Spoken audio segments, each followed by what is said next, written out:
What do you do when life throws you a curveball that changes everything? For John Register, a passionate athlete and dedicated soldier, that moment came in 1994 when a misstep during training led to a life-altering injury. Instead of allowing this setback to define him, John chose resilience. He transformed his adversity into an opportunity for growth, ultimately becoming a Paralympic silver medalist and an inspirational speaker. On this episode of Life Jacks, the Resilience Podcast, John shares his incredible journey of overcoming challenges, utilizing sports as a pathway to recovery, and inspiring others to find their strength in the face of adversity. So listen as we dive into John's remarkable story and the lessons he learned along the way. Hi, John. Welcome. How are you?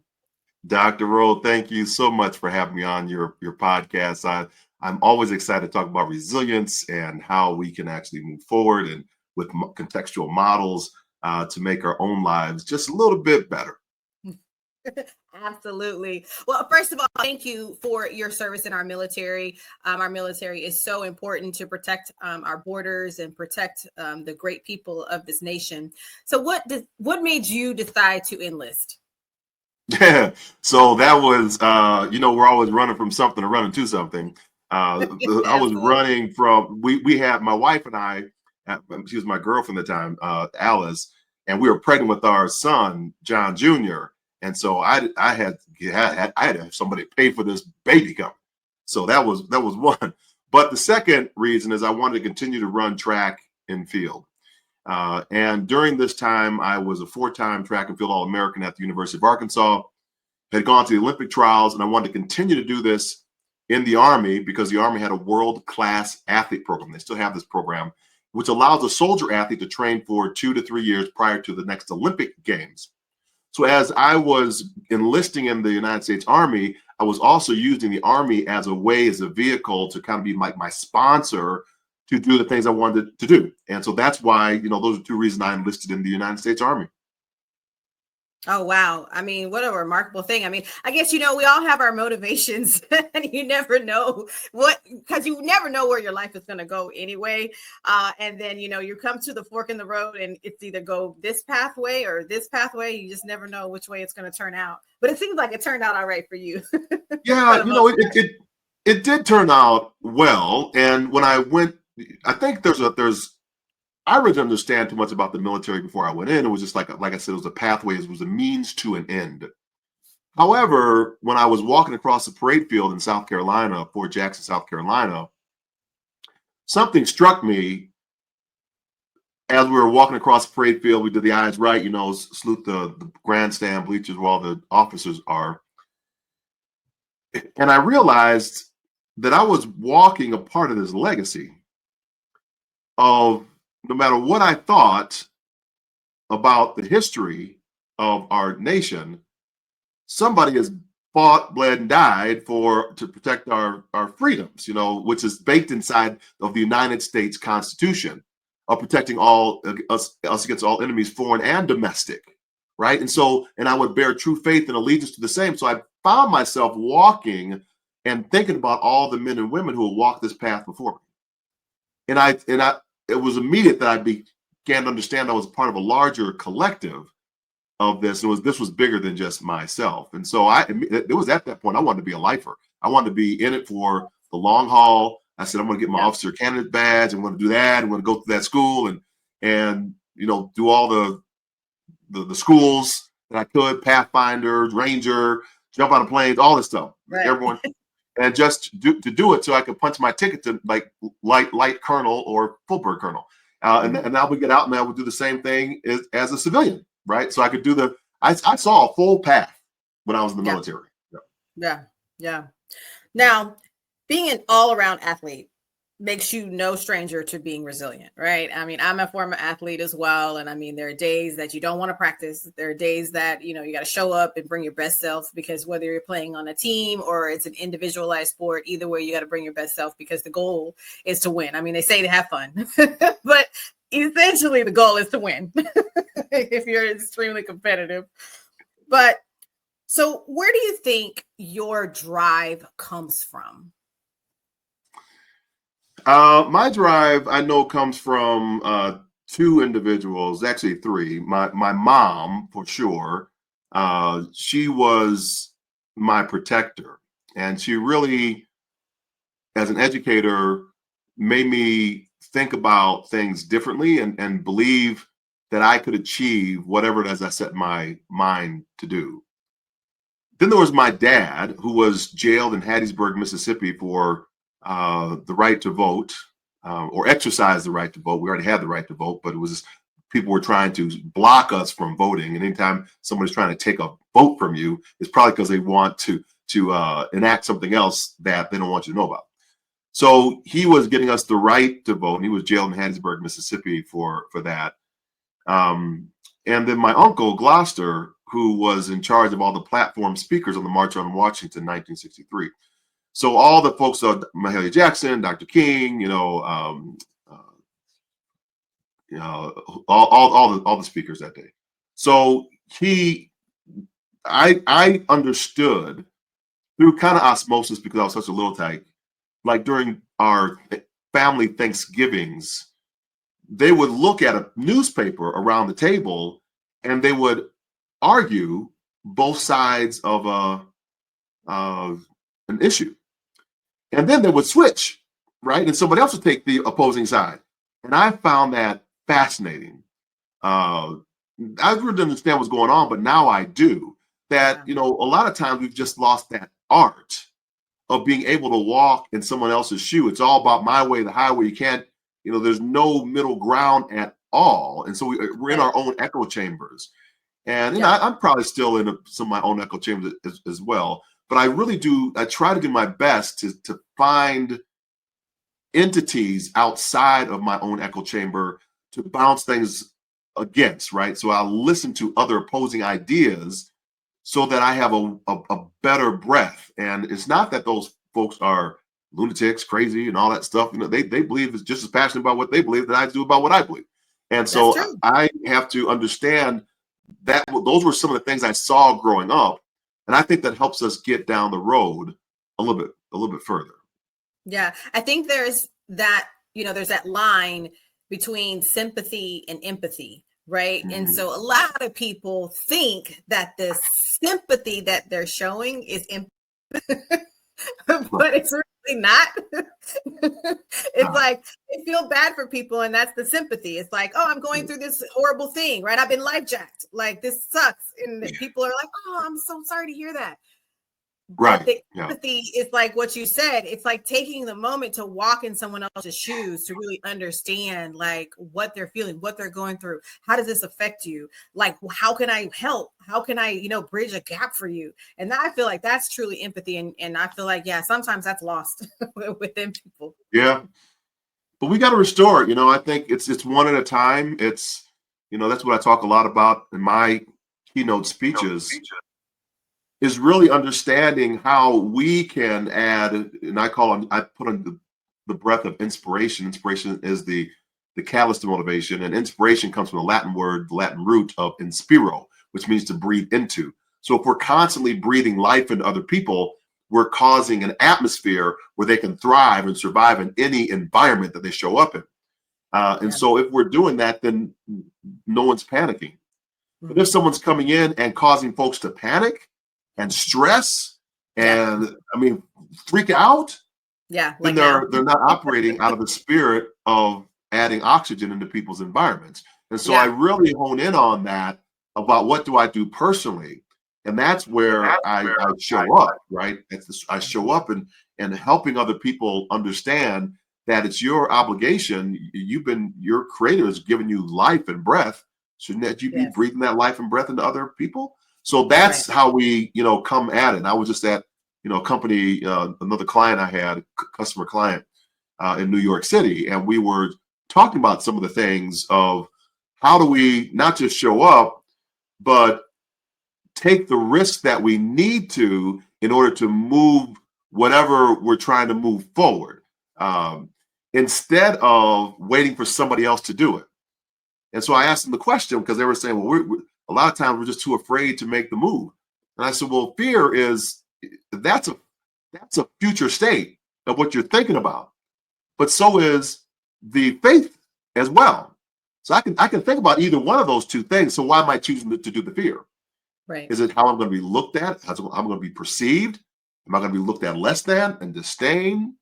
So I said, after that, I said, no. So what's that costing you? What's it costing you to not move forward on this idea? Has your competitor come up and are they doing it? And they kind of ooh, right? So that's how we have to look at things. What's it costing us to stay stagnant, to not Yeah. make the move that we know we need to move on, the vision that we've been entrusted with to breathe life into others? No, absolutely. Now, I want you to take us back to the moment of your injury. Okay. And what was going through your mind at that particular time? So my injury, for those that don't know, I'm an amputee. And I was training for my third Olympic trials as a part of the United States Army's world-class athlete program. I had just came back from Operation Desert Shield, Desert Storm. Nothing happened. I was in good shape. But when I got back, I was training for my third Olympic trials in the 400-meter hurdles, and I misstepped a hurdle during a training session. That misstep caused a dislocation to my left knee, which blocked the popliteal artery behind the kneecap. I was in a remote location in Hays, Kansas. I was medevaced to Wichita, Kansas for an 11-hour vein graft operation. The operation just didn't work adequately enough. So I was left with a decision to use a walker or a wheelchair for the rest of my life, or undergo an amputation and live with a prosthesis for the rest of my life. I'm like, what kind of choice is that? So my wife, during this time, I was going down this downward spiral. Like, what's my identity? Who am I now? We all have this when trauma happens or change happens in our life. Who am I? And I was like, am I still a soldier? Do I still have a job in the military? Can I support my family? My Olympic dreams are over. Is my son still going to see me as his dad? Is my wife going to stick around? All these things were in my head.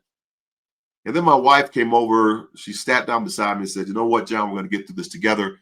It's just our new normal. And when she spoke those words, she baselined my entire existence, undergirded me with her love. And that was at the first part of the origin story of, you know what, I can wipe these tears away from my eyes. I can catch my breath again. She's breathed life into me.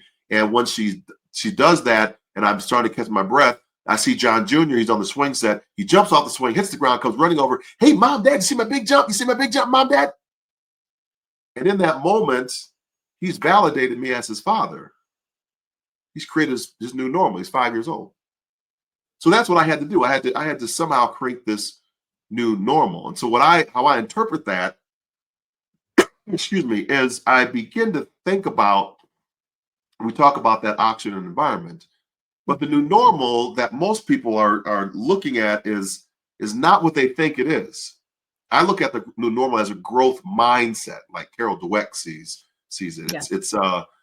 It's we're never arriving. So somebody come back, they get cynical and say, what's normal anyway?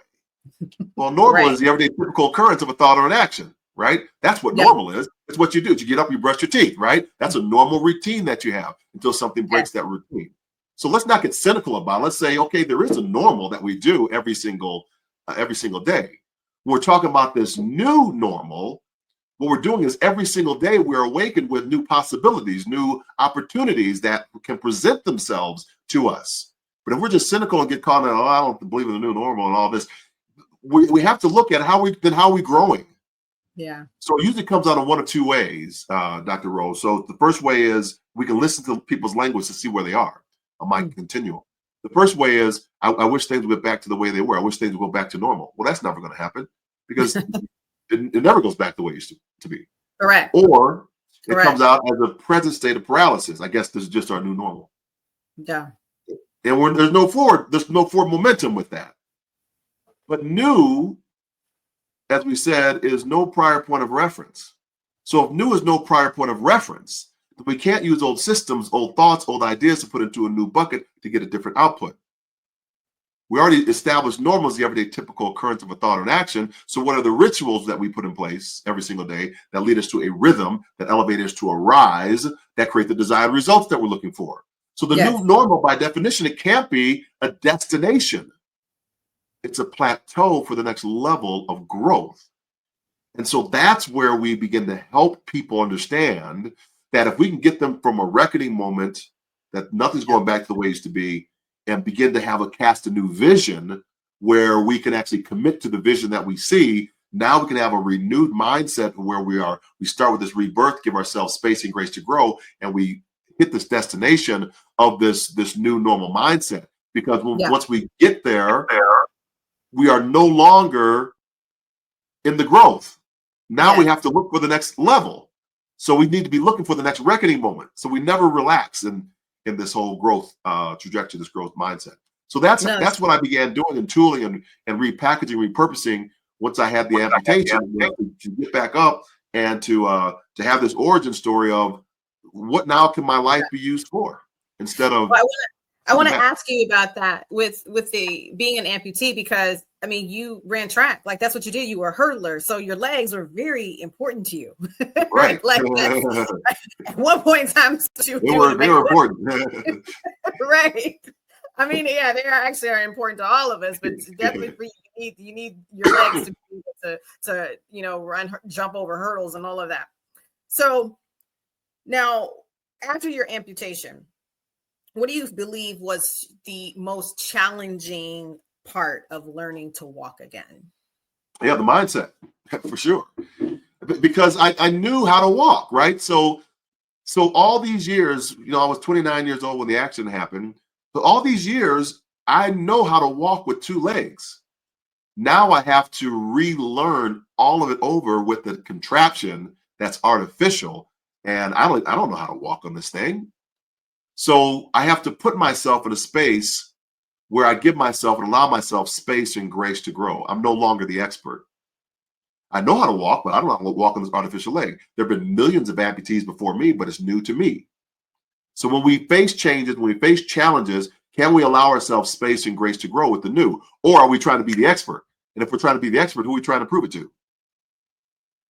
I think the other big thing is I had to get over who put those thoughts in my head in the first place. Who told me that Alice may leave or my son was going to see me as his dad? Who put those thoughts in my head? Yeah. Right? So society does. And so I look at Halloween and I see all the ghosts and goblins and goons and all this stuff that come out. And I see myself reflected in that now because I'm the amputee. I'm the Captain Hook. I'm this. And I think we've come a long ways from when I first was injured, and when I was 29 in 1994 with the Americans with Disabilities Act. But we still have a bit to go when it comes to employment. Yeah. So, why is it that people are reluctant to support athletes with physical disabilities in the school systems and things? Well, they cost too much. And so we begin to make excuses instead of just let's open the doors up and let everybody play. If everybody's going to be, have equal access, because we know the value and the power of sport. Yeah. So that's where I began, being a little more, being an advocate in the space. Now, John, what I feel like that is truly remarkable for me about your story is that, although you were kind of knocked down, but you didn't stay down, and you decided to compete again in the, even though you were an amputee, but you decided to compete again. Like you were like, no, what? I'm an athlete. That's who I am. It's a part of my DNA. So nothing is going to stop me. I love that. I mean, you've seen, there's a movie out now about a young boy, a wrestler, who was in high school and wrestling, and he had no legs. And I mean, all those types of stories are just truly remarkable, because I do feel like you all really and truly embody what resilience is all about, because like you said, you're learning how to go through life with this new normal. You're saying, you know what, this is not going to stop me at all. I'm going to keep pushing forward. So how did you find the motivation to compete again? And, after such a significant setback? Yeah, I don't know if I saw the competing again, I didn't even realize there was a Paralympic Games out there, right? I didn't know there was a parallel path to what I was doing. Yeah. The movie that's out with Anthony Robles, he's a good friend of mine, and he's amazing. So because I didn't know this, I was just trying to do things to keep my body in shape, to get back to a healthy, active lifestyle. So I swam for physical therapy. My coach saw this thing called Paralympics. I thought it was Special Olympics. I said, well, I don't qualify for that because I don't have a cognitive disability. I have a physical disability. He said, no, this is for physical disability. This is and visually impaired. It's the parallel games, the Olympics. I said, oh, tell me more. And so then we put a mark on the wall, not to make the team, but just to try to get fast enough in the swimming pool to make the standard. And I could go to the Paralympic swim trials that were in Indianapolis that year. So that was my goal. It was to get back to a healthy and active lifestyle and just give my brain something else to think about. And I remember going to those trials, not making the standard. I was like 1/100th of a second off in 100-meter freestyle, right? That I needed. So I was great. I mean, I had improved my time as a swimmer, by like 7 seconds in 100-meter freestyle. So I was good. I don't know if they would pick me up for the team at all. So I went back home. I left before the team was announced. What I didn't realize is that in the 100-meter freestyle, at the 50-meter freestyle turn, they count that time as a bona fide time. And my time on the flip turn was underneath the time I needed for the Paralympics. And so Coach Cal from Catholic University called me up and said, hey, you why'd you leave? We picked you for the relay team. And I said, are you kidding me? So what we don't know can hurt us, can crush us because we're of ignorance, right? And I just didn't know all the rules for that. I knew my track and field rules, but I didn't know these swimming rules. And even if I did know the swimming rules, I don't think I would have been savvy enough to try to figure that part out and make the 50-meter freestyle time and 100-meter freestyle. So that's what I believe, and so that's how I made the team. Now I was at the team, and when I made those games in Atlanta, that I saw athletes for the first time running on artificial legs. And I said, "Oh, this is a possible thing. You can actually do this." Okay, so I was dialed in on them, and here I'm in the swimming pool, but I'm looking at the track, right? Because that's what I grew up with. And so 4 years later, I had a leg made for running, learned how to run on that leg, and wound up winning the silver medal in Sydney, Australia. Amazing. Yeah. So when you did get the call and find out that you made the team, like what emotions were going through you at the time?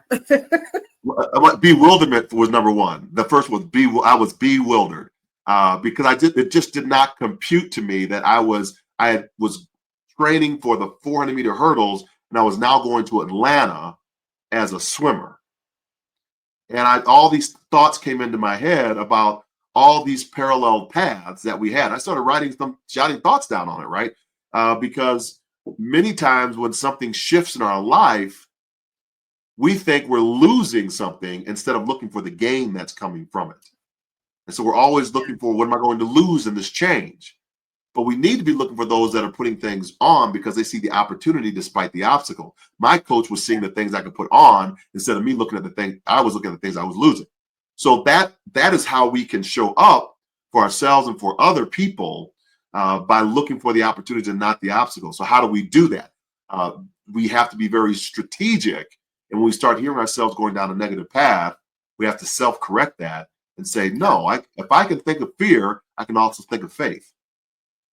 Right. So if I can think of 3 things that are scaring me right now, I can think of 3 things that I'm going to blow it out of the water with this. So look for those, write those down, and then crumble up the fear piece and focus on these. Yeah, no, for sure. Now, what was it like? I mean, truly to compete in the Paralympic Games? I mean, was it different from your previous athletic endeavors, or is it exactly the same? Or, I mean, what is that experience? Yeah, it's a total different games, and I didn't understand it because I was thinking about from the standpoint of athletics and the competition. But they really build it around just awareness for people with disabilities and the capabilities of those individuals. But the Olympic and the IPC, International Paralympic Committee, and the International Olympic Committee, sometimes they get kind of a little cross up because they're thinking even though it's the largest sporting competition and it is gold, Right. silver, and bronze medals, there is a difference between the two. And I'll try to explain it quickly. When I was looking for the Olympic side of the house, you win gold, silver, and bronze, men, women. So in the 100-meter dash, there's 6 medals, 3 medals for the winners for the men, 3 medals for the women, winners for the women. So you got those 6 medals. In Paralympics, you have all these classifications. So you have the amputee class above and below, men, women. And you have the wheelchair users.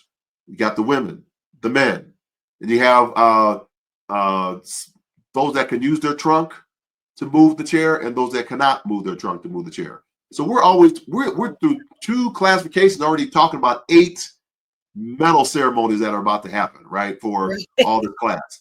And then you have the blind men, women, which is B1, B2, B3, right? So blind 1 is totally blind. B2 is, you may have to have a guide, and B3 is you can use a guide for assistance, men, women. Oh, wow. So now we're talking, we're 13. So it's a larger games. But here's where, Dr. Rowe, where the magic happens with this. It's tangible. When I come and I show up at these games, there are people in the audience, there are people in the stands that have a child that may have a disability, or their mother or father may be getting out for the very first time. The transportation systems have opened up, so there's more access to go to these venues. And so it begins to have a different conversation around society based upon the people that they see inside of the games themselves. The challenge becomes after the games are over and we've had this shot in the arm, we're in this bubble, does it translate into jobs? Does it translate into opportunities for people with disabilities? And the most part, the global part, the answer is no. So we continue to fight for those things. Whereas the Olympians, they just go back home, win their medal, and they're done. And most don't win a medal. Even at the Paralympic Games, most don't win a medal. So it's a real difference between the 2 entities. It's very, very different in focus. The Olympic motto is Citius, Altius, Fortius, swifter, higher, stronger. Those words are not written in the superlative of the word. They're not the highest form of the word. They're written with this ER stem ending, which means I can be the swiftest today, but swifter tomorrow.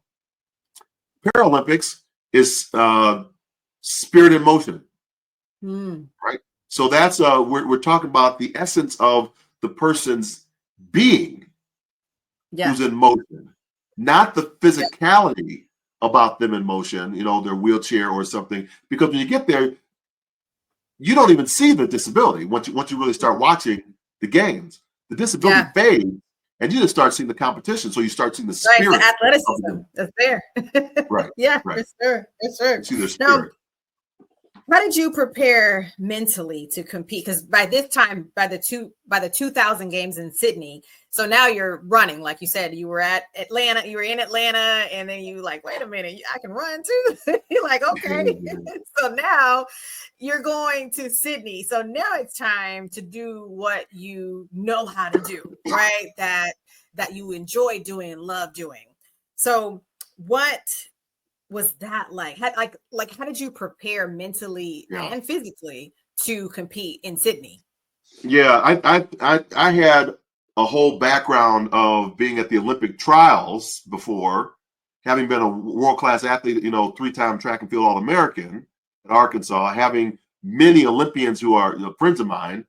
So I had the mindset of the Olympian, right? So I began really honing in and taking everything in my arsenal to throw at this mammoth of a climb that I was going to have to do and to learn how to run and jump again in the matter of 3 years so I could qualify for these games.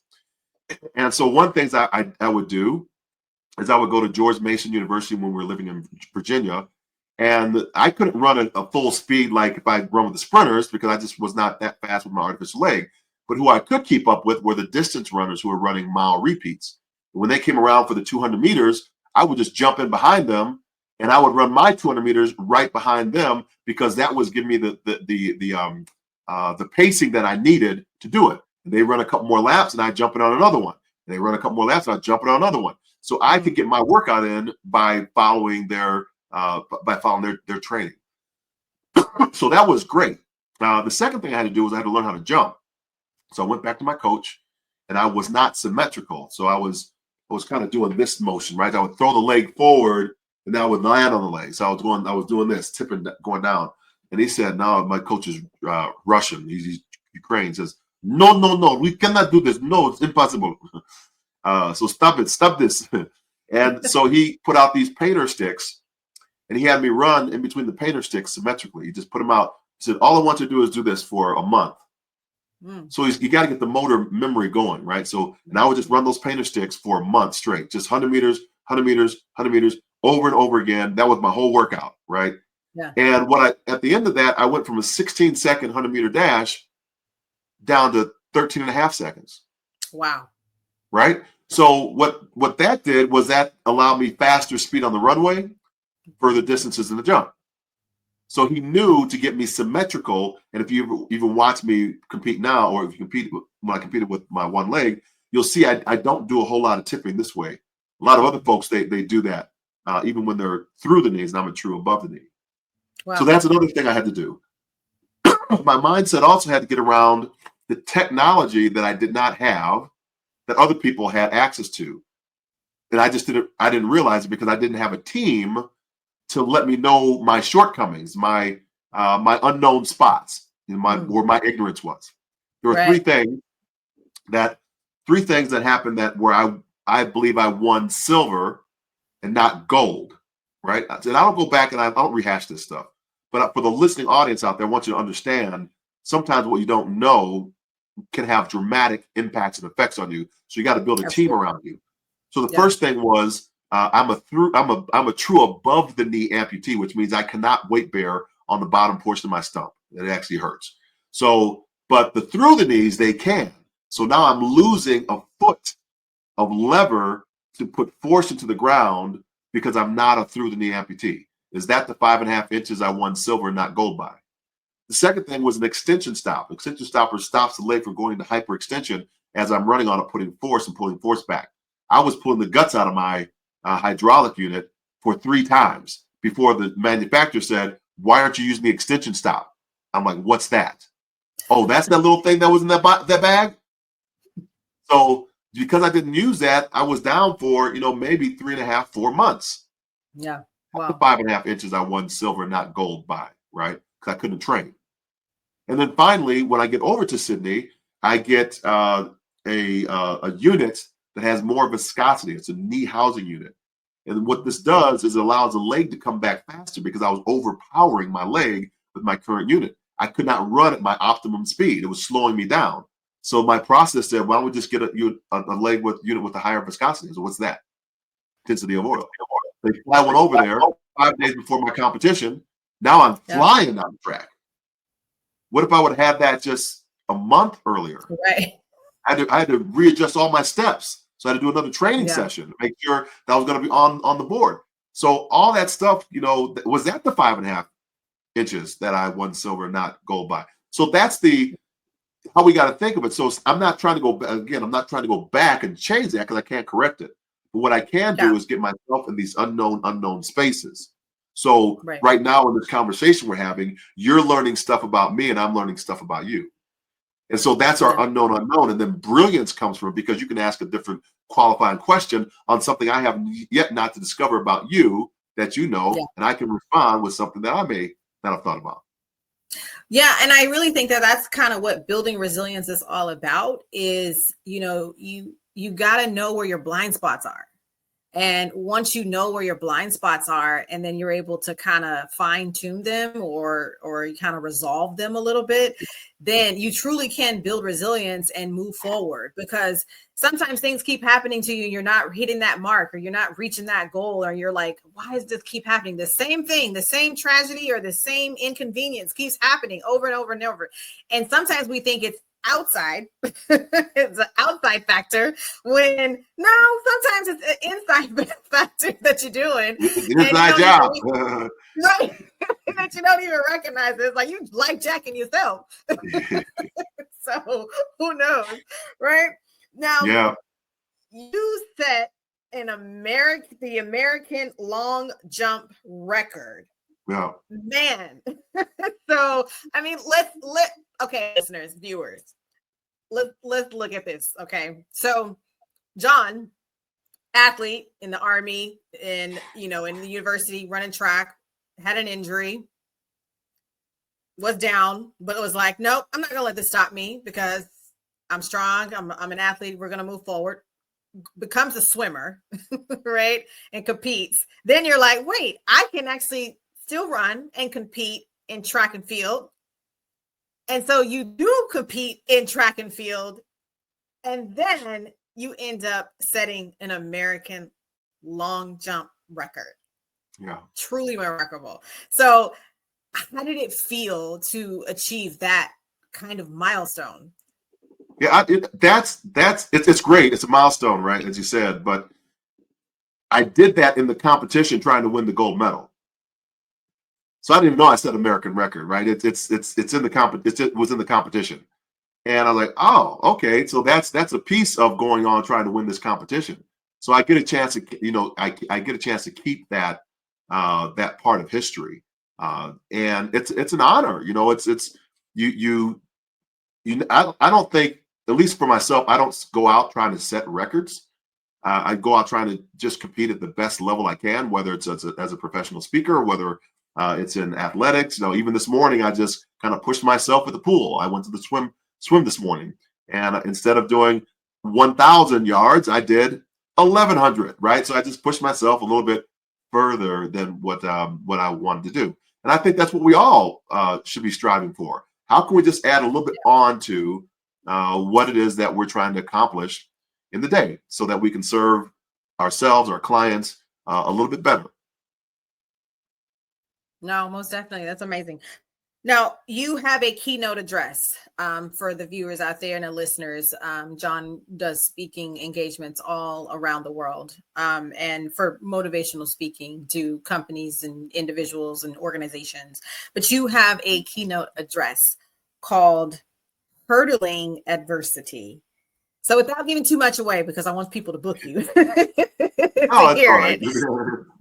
but I know that you can find snippets of you on your website, and of course there's YouTube videos out there. But basically, what do you hope to convey in the message of hurdling adversity?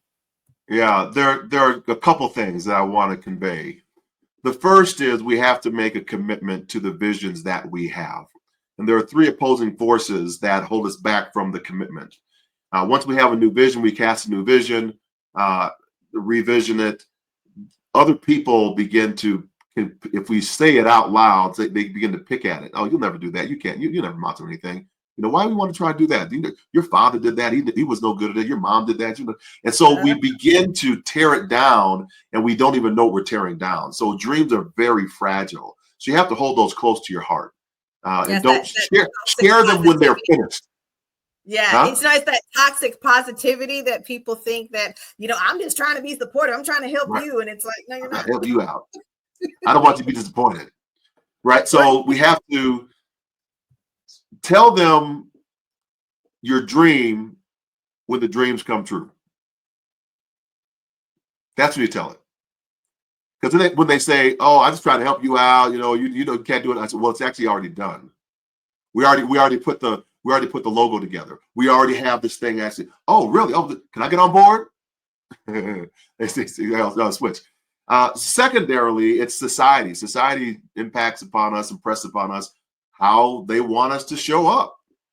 We and then because of that, we adhere to that, and we don't have our own voice anymore because we don't want to go against the grain, against the crowd. So we become fearful about what other people might think about us in the specific situation, and that holds us back. And then third, on the visioning is I've had the world's best hurdle coaches. None of them, Dr. Rowe, ever ran a hurdle in my life. They didn't run a hurdle for me. But I have to run those hurdles. I have to attack the hurdles that are in my life. And the hurdles are attacked. It's not a passive sport, discipline. Hurdles it's aggressive. we punch through that hurdle. It's lead knee, lead foot, slam it back down the ground, because the hurdles is a sprint race, not a jump race. We want to be on the ground. Yeah. So we're fighting the centrifugal force to get us back on the ground through that parabolic curve. We want to be on the ground running. Yeah. So that's what we have to know, that once we hit the revision, we're back on the ground running. We make that commitment to the hurdle. And that's number one. That's where folks fail, because they don't make a commitment. They listen to other voices, and it stops them. It arrests the vision that they know they were designed to do. Yeah. So once you can get past it, you get into the hardest part of my model. I call it the RE3 action, resilience action model. And this piece is hard because you're no longer the expert when you make the commitment. You now are in a space where you have to give yourself space and grace to grow. So like I said earlier, when the doctor took my leg off, I don't get my leg back. That's a commitment. But now I have to learn how to re-walk on a new leg. So now I have to relearn these things. If you are in a CEO role, or going to the CEO role for the first time, or the C-suite role, you don't know how to be in the C-suite. Yeah, you may have seen other people, but now you're in that office door closed, and you sit back and like, what did I get myself into? So we have to give ourselves some space and grace to grow in that, and let our team members have that space and grace to grow as well, because eventually we'll learn it and we'll become the expert. But for the first day, first hour, we're like, what the world just happened? Yeah. No, right? for sure. it's the same thing. I had a young lady I was talking to, and she was just she was pregnant. She's not pregnant anymore. She has 2 children now, and so she just come back from Dubai, and she's boohooing. She's pregnant, and she had just told her boyfriend, and he wanted to leave and do all this stuff, and I said, okay, hold on, time out.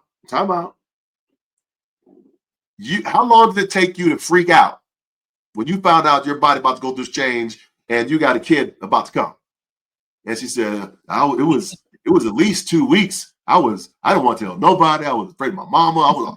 I said, right. So you got to give him time to freak out. Right. Right. Because this is going to change his world too. Yeah. But if you just block it and don't give him the space and grace that you just gave yourself, now they don't do it. My man gonna be gone. No, you got to give the guy a chance to freak, like you just gave yourself 2 weeks. You said you gave yourself 14 days. Give him 14 days to figure it out, and to say all the stupid stuff that's gonna come out of his mouth, because he's trying to figure out what this next move is gonna be, right? And when he comes to his senses, it's gonna be all right, right? And that's what happened. They're married now. They got 2 kids, and moving. But he needed freak out time. So we have to allow ourselves space and grace to grow during that time, right? We got to freak out a little bit. No, absolutely. And sometimes I think that's a good thing when we freak out. Sometimes it's like when we don't freak out, it's like maybe you should be a little concerned. Freak it out. I mean, if it wasn't planned, I think people get in, I was in the same spot. But we need that time, right? And oftentimes we just see what's in front of us, and we get with our girlfriend or boyfriend or whatever, and they want to tell us what to do based on what they did and with their experience, because they didn't give the person to freak out either. And then this is just going to be your lot in life, and then we arrest this family dynamic, right? Because we don't get the space and grace to grow, and it's tragic. Yeah, so we have to allow that time. No, it's so true, because we don't recognize sometimes that when we have these moments in our lives that change our trajectory, right, that we didn't plan. And sometimes our lives are life jacked, and it ends up being a pleasant thing, sometimes initially, getting pregnant, you're like, what? It ends up being a beautiful thing, because your kids are a joy, and they bring so much, interesting phenomena to your life. But they grow up, and they start achieving things and making accomplishments, and all, and going off to college and all those things. And so then you're kind of like, oh my gosh, this actually wasn't that bad. But You're very right. Like, sometimes we like to tell others how to feel. We like to tell others how to process their pain.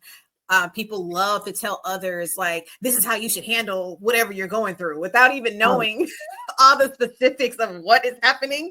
But they just kind of, like you said, go from, well, this is what my experience and this is how I dealt with it, but not recognizing that we are all individuals and we deal with crises in different ways, because we have different levels of how we handle adversity, and we have different levels, a skill set really, in how we handle resilience. And so it's quite recognizable. And a lot of times I'm always telling people, no, you got to let people be who they are, and and let it be. They're not going to be the same way as you are. And I really believe, I really believe, right? It's so I'm gonna give this one for free for y'all out there. Give them a trimester, ladies, because we're a little bit slow in the uptake, right? Because the dudes want to do the right thing. I'm telling you, they're gonna come around. But if you block that, then it gets into the cycle. So let them give them a trimester freak, and then you got a conversation, and you'll have I know a much better experience with that. And I think I needed at least a month, right?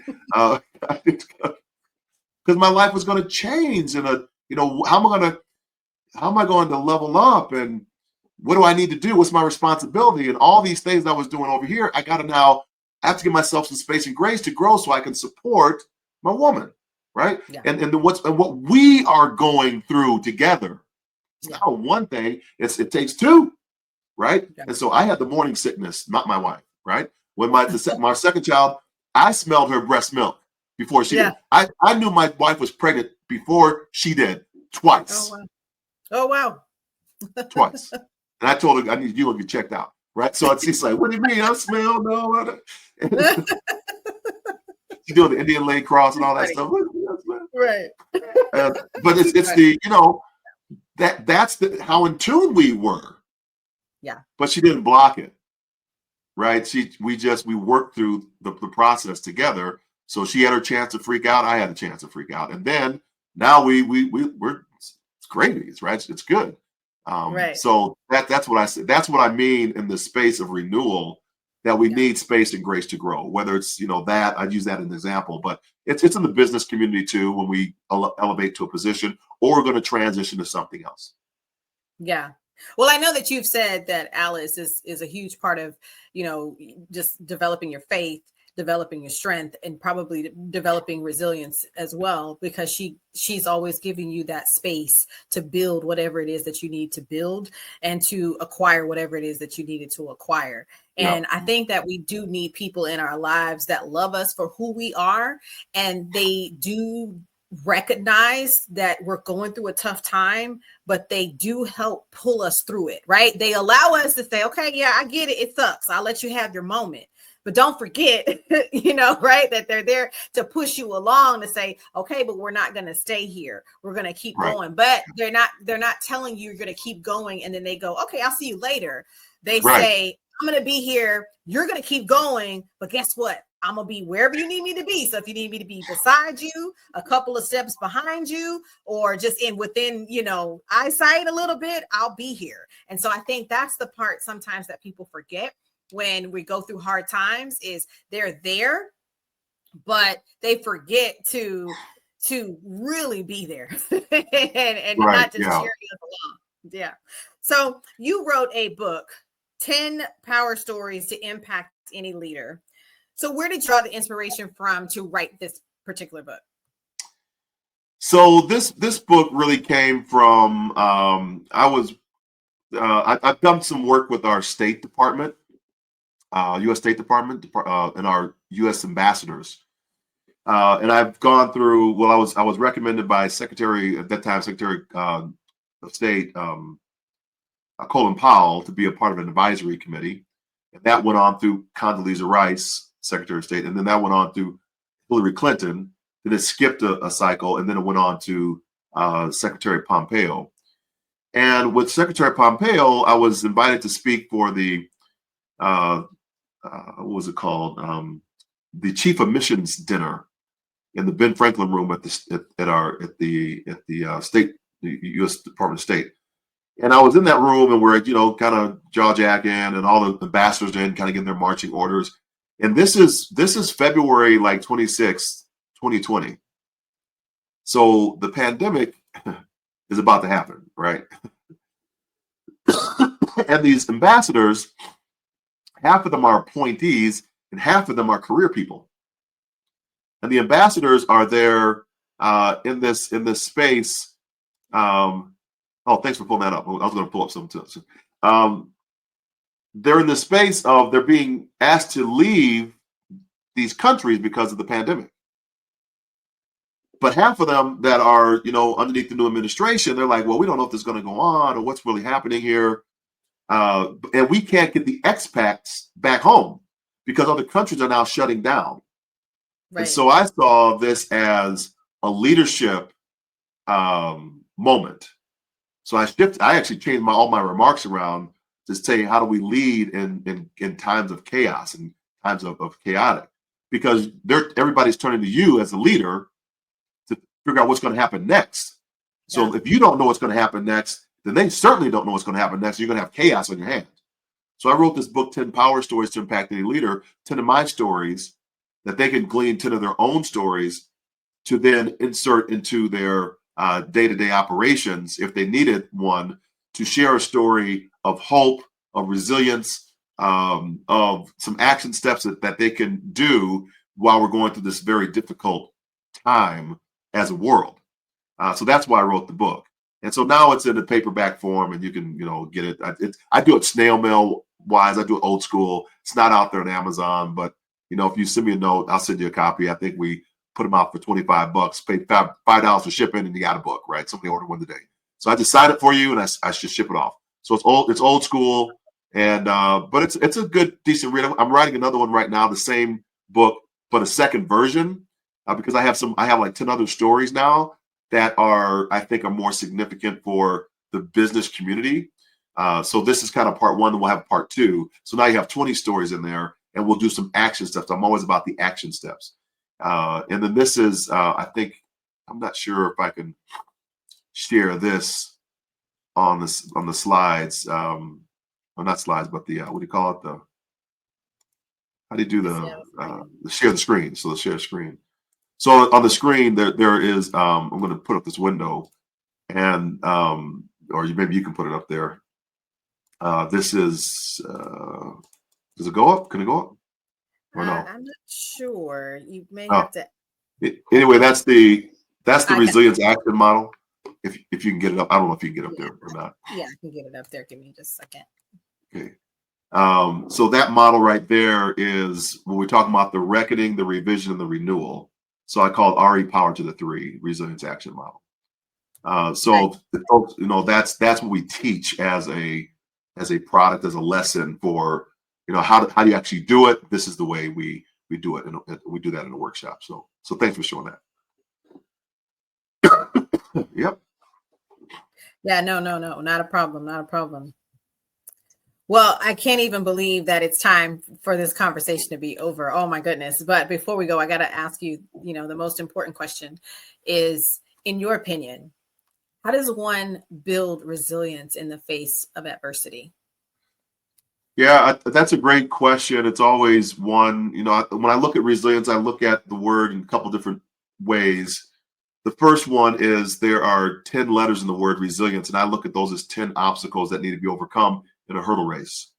But before the race begins, the starter says quiet for the start to all the spectators, and everybody gets quiet for the start. And embedded in the word resilience is the word silence. So we got to begin to hear our own voice first before we actually move out. Then we have to move out. We cannot stay stuck, stagnant. There needs to be action that moves to move us into how we show up, whether that's asking for help or if that is actually making a pathway to move forward in our own lives. We can't stay stagnant. We have to take some type of action, because if we don't, then we start listening to the voices in our head, and those voices usually aren't productive. So we want to take action, because when we take action, that squelches the noise. So if we're going to be resilient, we take action to squelch the noise that's in our head, so that we can move steps forward. No, it's wonderful. Well, John, thank you so much for sharing your incredible journey of resilience and inspiration on my podcast today. Your story not only highlights the power of determination and faith, but also serves as a beacon of hope for those navigating their own challenges. I appreciate your insights into overcoming adversity and using your experiences to uplift others.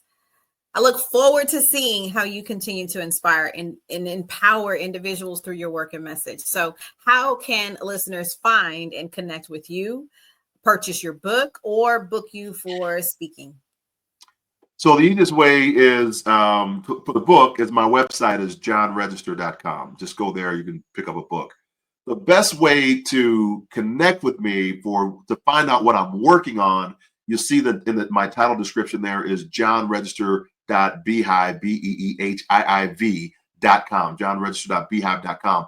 That's where we're having leadership conversations, and you can jump in there. We just had an executive training today. We do that once a month.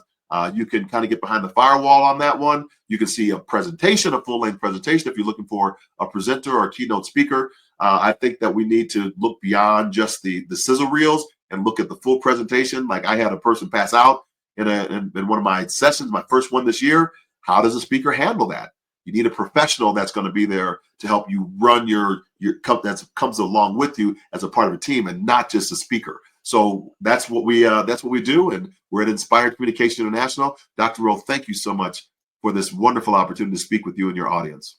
Yes, well, I'm grateful to you, John, for sharing your insights on resilience and your experiences with the listeners and viewers. I wish you and your family nothing but blessings and abundance for this year, 2025. Thank you for being on here. I really appreciate you. You just don't know. But please take care. You too. Thank you. All right. John Register, everyone. Be sure to join me next time for more uplifting stories and insights on resilience. Until then, keep pushing forward, embrace the journey, and remember, every setback leads to a greater comeback. Dr. Rowe, signing off.